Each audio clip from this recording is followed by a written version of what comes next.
Hello, everybody, and you're very welcome to this afternoon's webinar. My name is Emma Donovan from the UCD College of Social Sciences and Law, and I'd like to welcome everybody to the session today. Today, we're going to be discussing the taught master's programs available in UCD School of Economics. And we will be joined by Professor Ron Davies, the head of the school. We will also be joined by Associate Professor Stephanie Haller, the graduate director. They'll give an overview of the programs, the school, an introduction to the school and an overview of the programs. And then we're delighted to welcome two current students, one from our MSc Behavioural Economics, Owen, and then we have another student from our MSc in Applied Economics, Manvi, will be joining us. So I'm going to now hand over to Professor Ron Davies, who's the head of the school, who will give a short, brief overview of the school. Thanks, Ron. Thanks, Emma. So my name is Ron Davies. I'm the head of economics at UCD. And just to give you an idea of sort of what the department is like, we've got 29 faculty, and it's split pretty evenly between men and women. And in terms of sort of the nationality of our faculty, it's very, very global. I think it's like a third of them are Irish and the rest are from everywhere. So, you know, the US, China, Germany, Italy, France, Poland, Canada. So it really is a very global and very welcoming school in that regard. But, you know, why should you consider econ at UCD in particular for the master's program? It's because we're the best in Ireland. If you look at the research ranking, we are the top school in Ireland in terms of our research output. We've got 3 people who are ranked in the top 2% of economists globally. If you look at the top 10 within Ireland, majority of them are with UCD.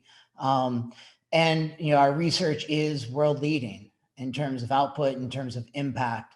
And this is true not just in academic circles, but also in terms of policy.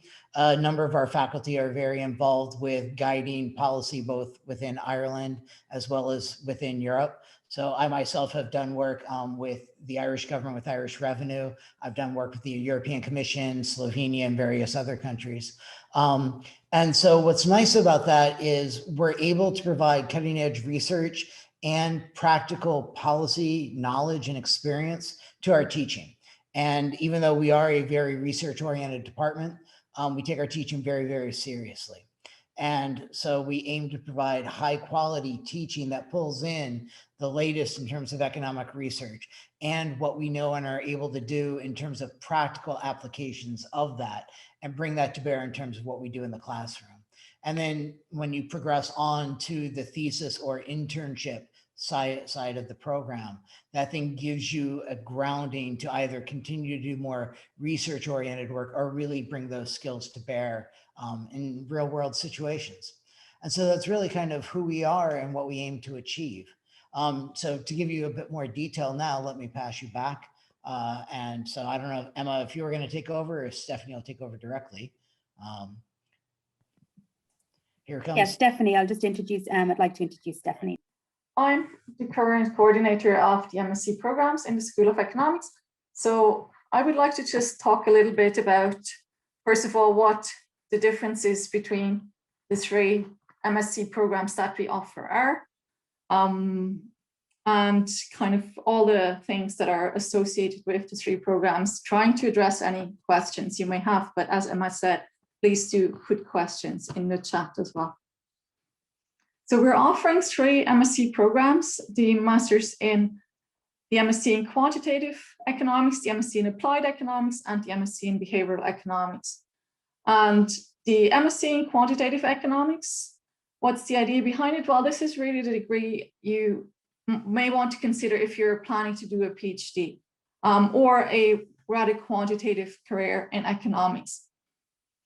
If to do the MSc in Applied, well, that is kind of the degree to consider if you're thinking of working as a graduate economist. In terms of the MSc in Behavioral Economics, that would be if you're interested in behavioral economics, which is really the intersection between psychology and economics. And that would lead on to either a PhD or a job as a graduate economist. Now, what's the content of these 3 MSc programs? So first of all, let me start with the similarities. So we consider the students that come in every year, each cohort, as one class, yeah?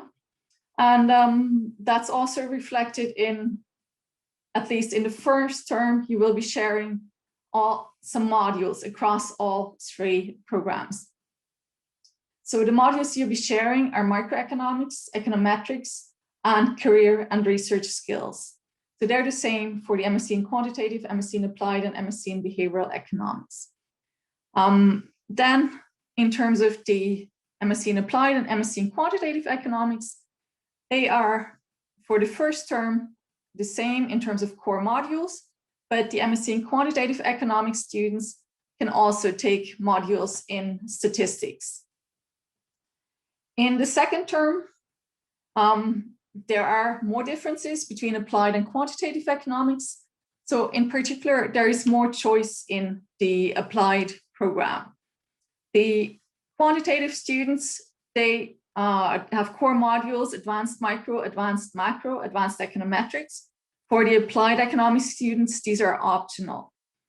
On top of that, there is actually a lot of choice, and we do offer probably a much bigger choice than in other places when it comes to elective modules. Yeah, so to give you some examples, we have modules in international trade, health and welfare, energy economics and policy, environmental economics, behavioral economics policy applications, decision theory, development economics, European competition law, economics of competition policy, and economics of innovation. In the summer, still staying with the quantitative and the applied programs, the students who are doing the MSc in quantitative economics, they will be writing a research thesis. The students who are signed up to do applied economics, they have the choice between doing either a thesis or an internship. And I will come back and talk more about internships in a little while. Now, one thing that's probably not so evident, but it is possible to switch between the 2 programs, so the quantitative and the applied program, as long as you have all the relevant core modules. So if in the spring you decide that you'd rather do an internship and not write a thesis, and you're a quantitative economics student, you can switch to the applied economics program. That is possible. Right, now the behavioral economics MSc is a bit different in that only behavioral students can do those modules. Yeah, so in particular, the modules concerned are behavioral economics, experiments, topics in psychological science, and behavioral economics policy applications. And over the summer, behavioral economics students do either a thesis or an internship.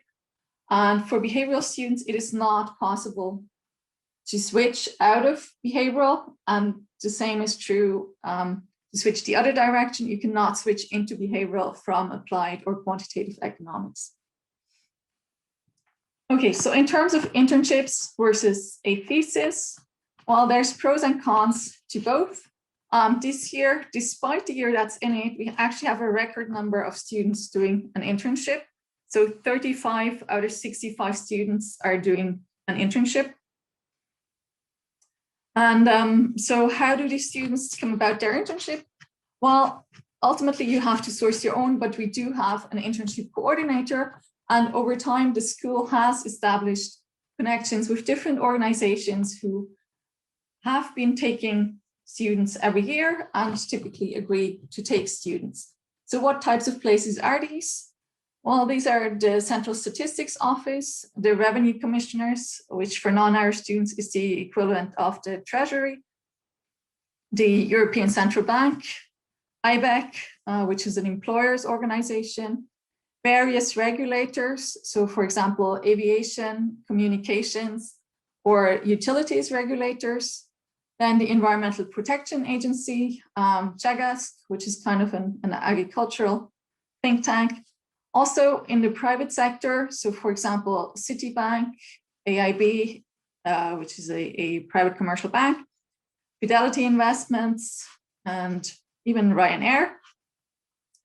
And then we have students who would do internships in the Economic and Social Research Institute and in government departments. So Ireland has this unit which kind of sits across various government departments. It's called the Irish Government Economic and Evaluation Service, IGs. They regularly take students for internship. And we also had students do internships in the Department of Employment, Social Affairs, and Social Protection. Now, some of these are paid, some of them are unpaid, and it's 12 years, sorry, not 12 years, 12 weeks in the summer. Ron was saying already that our faculty is very mixed. That's true both in terms of nationalities as well as in terms of gender, which is very unusual actually for an economics department.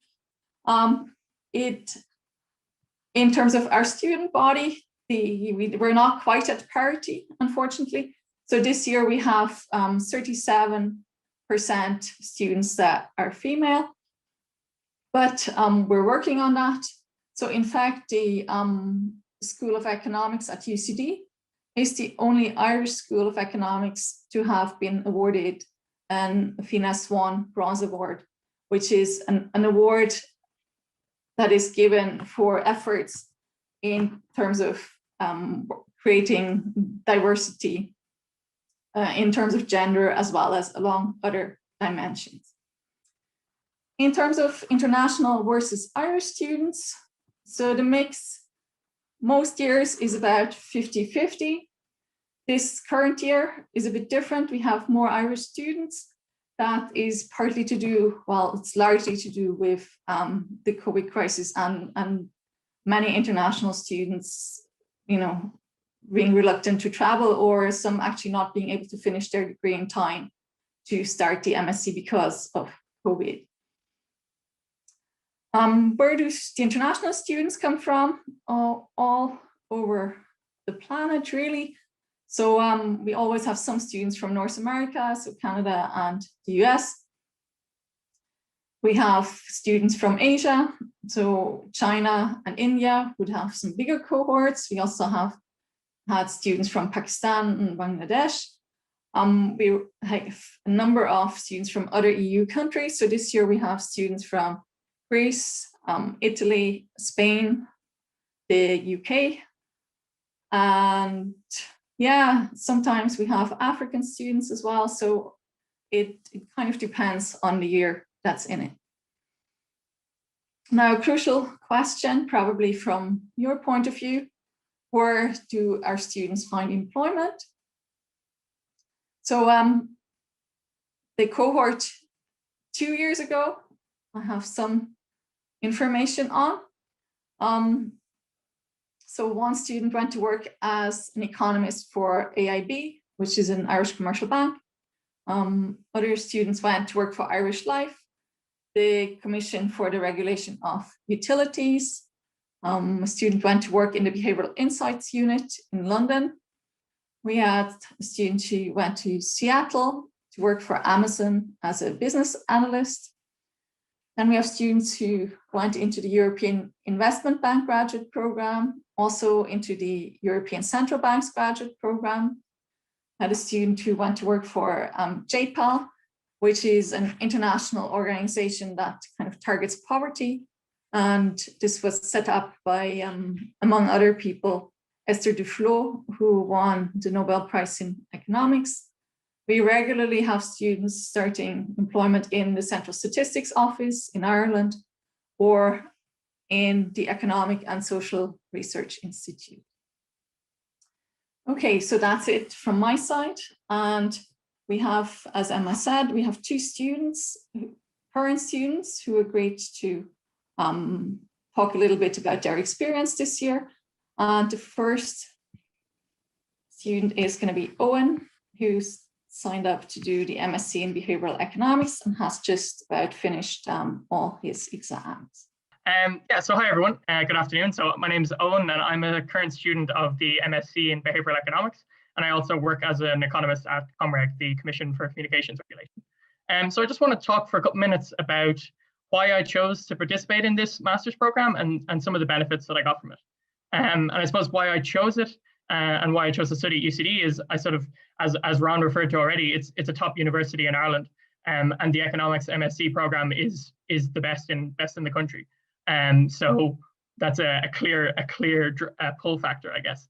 I've also had several friends who I knew from my undergraduate days and so on, who had done the MSc program, in particular the applied strand, and they'd all spoken very highly about the course, and pretty much all of them seemed to get very good economic jobs immediately after finishing in places like the Economic and Social Research Institute, the SRI that Stephanie mentioned, in various government departments or in IGs. So that immediately, I suppose, drew my attention to UCD and to this MSc program. Why I wanted to pursue the behavioral economics side is more of an area of personal interest that I came across in my undergraduate studies, and I wanted to explore it and get an understanding in greater depth. And I knew that the behavioral economics program in UCD is extremely well regarded and led by some top academics. So there was only really one choice for me, to be honest. So in terms of the actual course, my experience with the master's program has been fantastic. It's been brilliant. We've covered, even though we do the behavioral strand, we do foundational modules in topics like econometrics and microeconomics that give you a strong foundation. But then the focus turns very much to a wide range of modules relating to behavioral economics and some in psychology. And that was very good for getting a deep foundational understanding of the core concepts of behavioral economics. And then going forward, you see how they're applied in practice across a range of areas through policy. So there's one module that I wanted to mention in particular, which is the module in policy applications. And because you see the application of behavioral insights across a range of areas. So we look at how behavioral economic insights have been applied to climate change, education, labor, finance, among others. And a really big benefit of this particular module is that it's not delivered by just one lecturer. They bring in 4 or 5 different lecturers who give 1 or 2 topics on their specific areas of expertise. So you're learning from lecturers who have very detailed and expert knowledge on those topics, and they know the literature inside and out. So you get a very good understanding of the development of the literature and of the application of behavioral insights. And one that I just wanted to mention is that we had Pete Lunn from the ESRI, the behavioral unit at the ESRI, who gave several lectures in that module. And that was really interesting to see, because the ESRI are basically at the forefront of applying behavioral insights in Ireland. They're sort of at the cutting edge. They do experiments with regulators, with government departments, and so on. So it was very interesting to learn from him about the kinds of conversations that they would have with their clients on a daily basis, the kind of questions they would get asked, and seeing how it all applies in practice. In fact, in one of the lectures, he presented on recent results of a survey that they'd conducted for government. And then a few days later, I saw the same results and the same insights being presented on RTE News. So it was very interesting to see, I guess, the behavioral insights that are really being applied in practice, and getting a sneak preview of them before they go to the wider public, I guess. And another thing I wanted to emphasize, a big benefit of the course, is that we get to conduct our own, or certainly in our year, we conducted our own experiment. And that's a brilliant experience to conduct an experiment and run a project all the way through from start to finish. So from idea generation to right the way through to writing up a paper, you get to experience, I suppose, what it's like to be doing this kind of work in practice. So you learn if it's the kind of thing that suits you, but also I think it's really useful potentially for interview questions for future employment opportunities, if you want to go that way. My experience with the lecturers and all of the staff at UCD has been extremely positive. All of the lecturers have been very supportive, very willing to make appointments with me to discuss assignments or any queries I have with the course content. And in fact, sometimes they even go beyond what you might expect. A couple of the lecturers make themselves available to offer career advice to students, either talking about prospective job opportunities to the wider group, or making themselves available for one-on-one discussions, which was great. And in another case, actually, one of my lecturers is when I conducted a group project, he's encouraging us to try and get the paper published and is committing time to helping us review new drafts and helping us all along that process, which is going far beyond, I suppose, what you'd expect from a lecturer. So they really have your development and supporting you at front of mind, I think. So if I was to say, a couple of reasons in particular why I would recommend this program, one is the quality of teaching and support you get from experts, and secondly is the opportunities that it opens up for your career. Pretty much everyone that I've come across who has who's taken part in this MSc program has taken a huge leap forward in their career as an economist immediately after finishing. So I would absolutely highly recommend it if you're considering postgraduate study in economics. Happy to answer any questions if you have any. Thanks very much, Owen. Appreciate your time today. And if you have any further questions, please do pop them in the Q&A box, both for our academic members of staff and for the student panel. So now I'd like to introduce Manvi, who is a student currently on the MSc in Applied Economics, just to give her perspective on the program. Welcome, Manvi. Hi, Emma. So hi, everyone. My name is Manvi Jindal, and I just finished the second trimester for my MSc Applied Economics program. I was initially enrolled in the Quantitative Economics program, mainly because I wanted to pursue a PhD. But I switched to Applied after my second trimester because I wanted to gain some industry experience before getting involved in research. So right now, I'm currently doing the Applied program. I was also working as a teaching assistant, so I would just say that it's a great way to go if you are interested in pursuing research in this field, because UCD offers a lot of support and guidance in terms of that. You get to write your thesis, you get to work with supervisors, and you just get to develop your own ideas. We also have, it's a very global experience too, because I get to interact with a lot of people and learn from them. So I don't think that would have been possible if I would have stayed at home in India.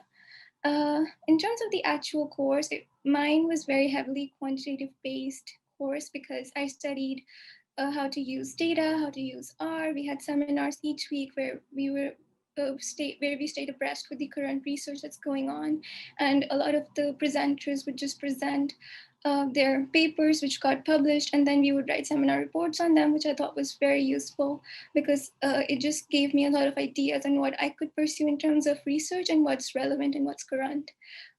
We also had so many modules tackling COVID and how that is an external shock and how that relates to the data that we have now, which I thought was very relevant to being an economist, actually. And in terms of why I recommend it, we have a lot of supports.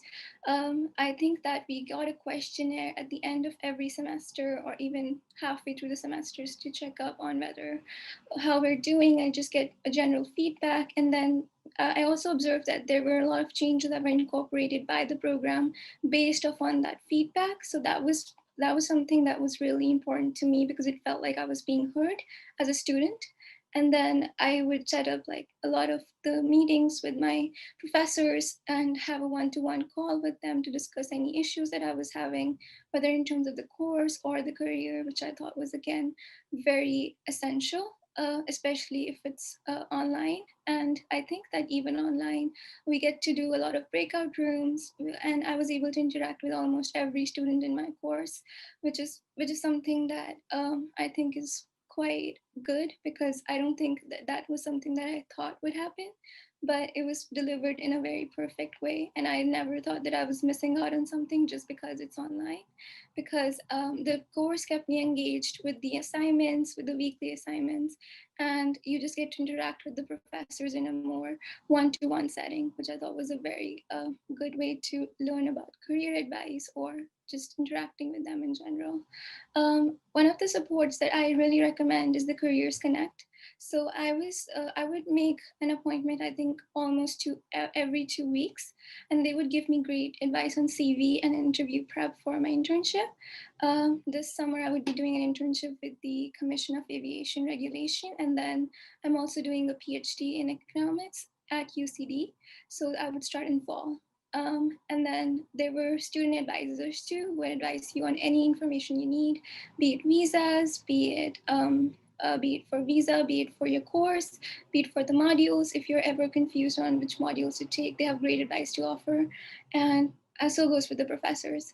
I was also involved with, I think, so many societies, and next year I would start to be in the committee of some of those. So I think it's just a very holistic experience as a whole.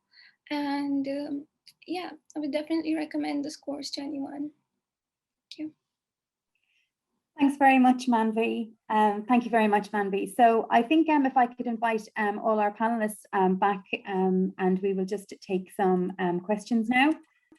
And we will first start potentially with some of the questions we have had around the boot camp, Stephanie. So if I could get you to answer that. So we've had a question about what date does the preliminary maths and statistics bootcamp module take place, if there's any dates on that? Thank you, Emma. So first of all, just to say one other thing, which is Manvi was just mentioning that because of circumstances this year, everything was run entirely online, which caused a good deal of hardship for both students and staff. But I think in the end, we got through it pretty well. The plan for the autumn is to have live lectures. Obviously, we do live in an interdependent world, and the UCD takes guidance from government rules, and our priority is to make sure the health and safety of everybody, right? So that's the plan. Now, math and stats, yes. So the autumn term is due to start on the 13th of September. So the math and stats bootcamp will start about 2 weeks before that, which is the 30th of August. And if you're signed up, you will be sent material to prepare yourself for that a couple of weeks before the actual start date. You will also receive in due course an email with actual information on when things start and also your timetable. Thanks very much, Stephanie. And maybe Ron, just to ask you a question about, are languages like Python and R used while teaching quantitative modules like econometrics? I don't know. I don't teach those classes. Okay, Stephanie. I can answer this. I can answer all these, I think. No, Python is not a language we teach. R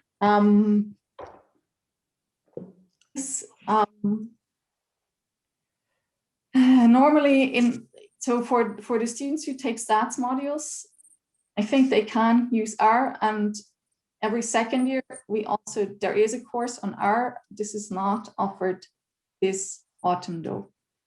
So yeah, that's what I can say on that. And just to add a little bit to that, I know that if you want to use R, you can. But in terms of teaching R, this year we are introducing a course at the undergraduate level called R for Economists. And so if that was something you really wanted to pick up, you should be able to sit in on that, even if it wouldn't necessarily be a course for credit for you. Thanks, Ron. Yeah. Yes, Stephanie, you can, yeah, absolutely take some of the questions. So economics and finance is actually an undergraduate degree in economics. It is not an MSc course. But of course, if you've done that as an undergrad student, you are welcome to apply one of our PhDs. The School of Economics teaches about half of those modules, so you would have had exposure to people in the school already. Then in terms of TA, again, that will also go in an email, so everybody can apply to be a TA. We do have some positions where MSc students can work as TAs, helping with the undergrad modules, so they might be tutors in classes, and everybody can put their name down. Allocation of places depends on the school needs, and is by grade point average, and also scholarship students do get preference. Yeah, so we usually have 5 or 6 master's students helping as a TA in a given year. It just varies a bit year by year according to what we need, how much money we have to spend, et cetera. So. Thanks, Ron. And Stephanie, can international students apply for internships at public institutions such as the SRI? Yes, there's no restrictions.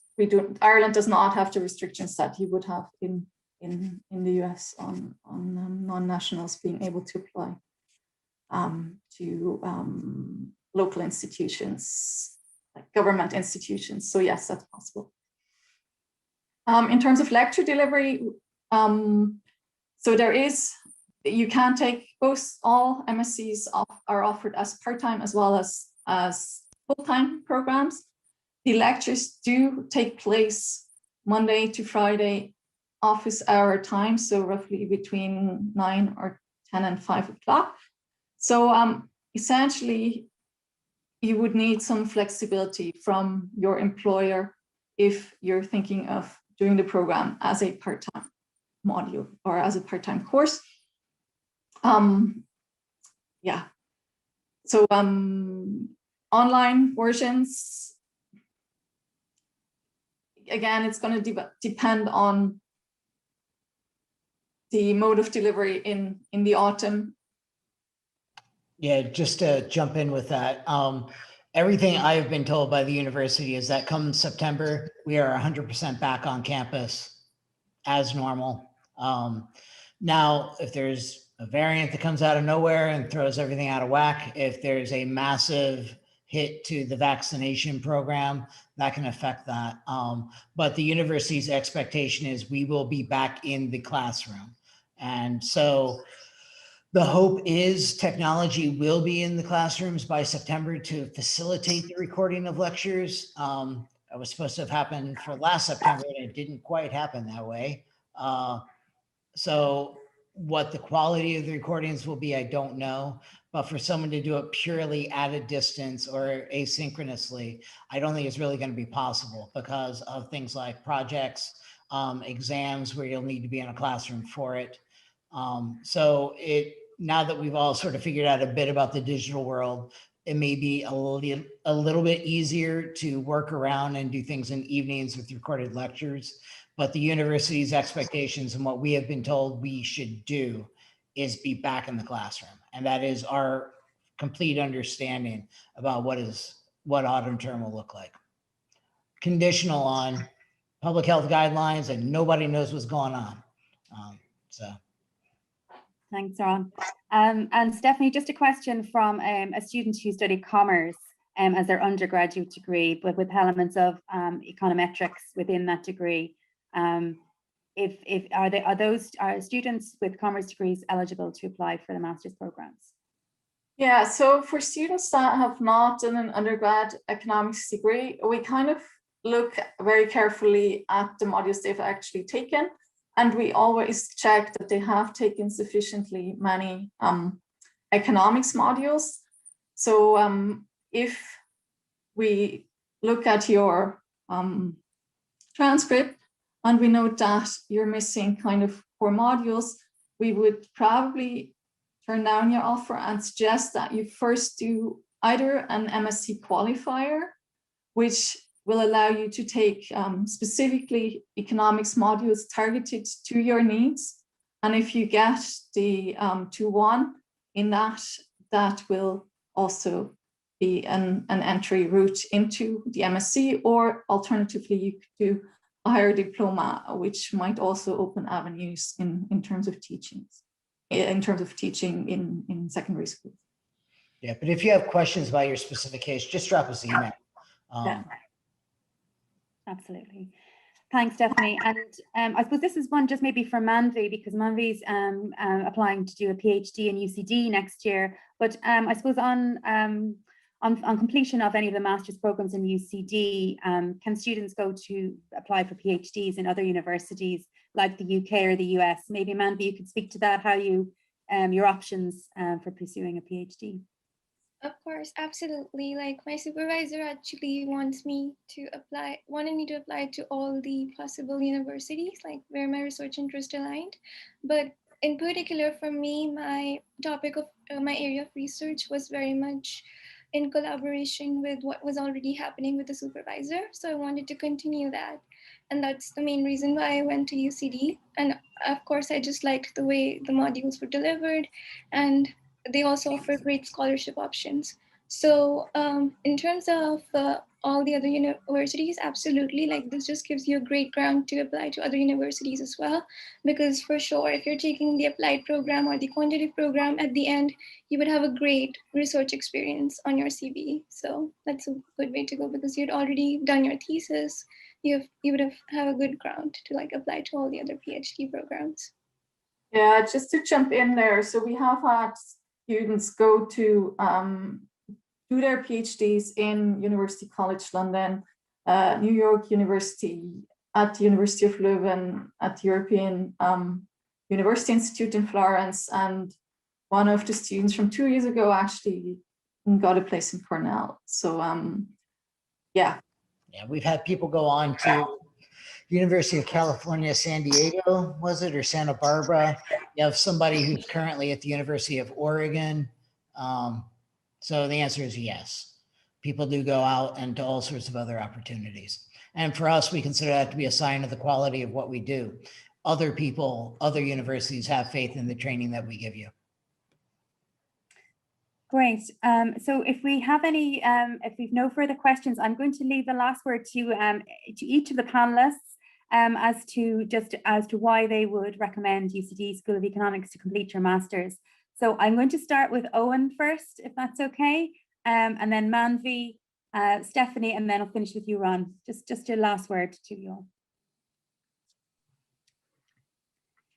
I think, as I sort of alluded to before, I think it's the thing that I would recommend UCD most for, and this program for, is the quality of the teaching, the level of support that you get from lecturers, and the fact that it's as I suppose the discussion just there has alluded to, it's globally renowned and is very well regarded, not just in Ireland but further afield as well, and opens up opportunities for your career to take a big leap forward, be that pursuing a PhD or going into the working world. Thanks, Owen.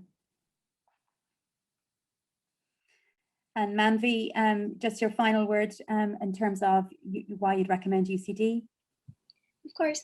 So I think the main reason would be, again, the quality of teaching, like Owen already mentioned, and also the career supports that we get in terms of the Career Connect or even the student advisors. And just like if you're going into research, this is the way to go for sure. So yeah. Thanks, Manvi. And Stephanie? Yeah, well, there's not very little to add to that, but also because we care and we do want to make sure our students, have a good experience, and we do our best to look after you to the best we can. And Ron, you might just answer this in your question. Are we still taking applications? Yeah, we are definitely taking applications. That's not a problem at all. Why do it? It is an issue of quality of teaching, quality of research, but the other thing is the program is not huge. It's sizable, which is good because you have other people interested in what you're doing. And so you can bounce ideas off of your classmates. But compared to some programs that will run to 200 plus students, you actually do have the ability to interact one-on-one with your faculty, with your supervisors, and that personal aspect of it will push what you're capable of doing far more than just simply being in a big classroom. And I think that's an important aspect.